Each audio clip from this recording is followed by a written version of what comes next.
All right, and let's move now, Congressman Darrell Issa, to the Fast and Furious. We only have a couple of minutes here, very brief, but the latest from your investigation and from what we've heard, now an illegal alien found in the United States with an AK-47, another serious firearm, both linked back to the Fast and Furious, other gun stores becoming very concerned about what was done at their gun store, and despite the fact that they ended up reporting it in Texas and so forth.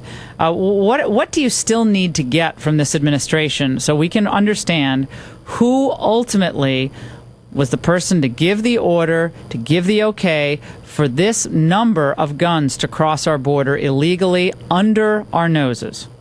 Well, Laura, even one weapon going into the hands of the worst terrorist in the drug cartels was wrong and shouldn't have happened. What we need is an admission that it was wrong. They're still trying to defend finding scapegoats, but still trying to defend the overall program as the right idea poorly executed, which it just wasn't.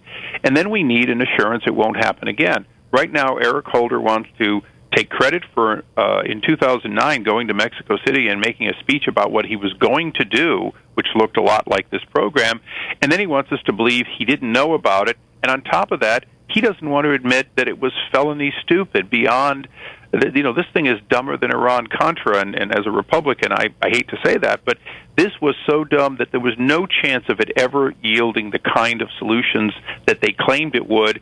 The only thing it could do is prove to the American people that American guns were going to Mexico, and you needed to have gun control to stop that. I'm not saying but you need a paper trail, though. You need but you need a paper trail. I mean, we can speculate all we want about how Eric Holder signed off on this, but you need a paper trail, do you not? We have a paper trail leading all the way to Lanny Brewer. We have a paper trail of so many people knowing that the only way the Attorney General didn't know is he made sure he didn't want to know. But if you don't want to know about something of this sort, then you shouldn't have the job he has. And ultimately, that's one of the questions: is if he didn't know, is he that inept that he's dangerous to have as the Attorney General? And that's for the President to decide. What I have to do is make sure the American people understand this was wrong, and that they have the confidence to know this won't happen again. Right now, they're not admitting it was wrong, and I don't have the confidence or any assurance at all that this wouldn't happen again and again under this administration. Willful ignorance, perhaps. Willful ignorance. I heard it first from you. I'll use it again. Okay, willful ignorance. It seems like that could be what happened here, but we certainly need more answers, especially when these guns continue to pop up in the United States, as we knew they would. We knew this was going to happen. Absolutely predictable. Ridiculous. That the guns were not going to go south and never be seen again, but rather they were going to be used for border activities. Hey, Congressman, what are you thinking about this presidential race so far on the Republican side? Who do you like? Well, I like the two top runners. I've known both of them. I was in Israel with Rick Perry. I think the world of him. He's done a good job in Texas.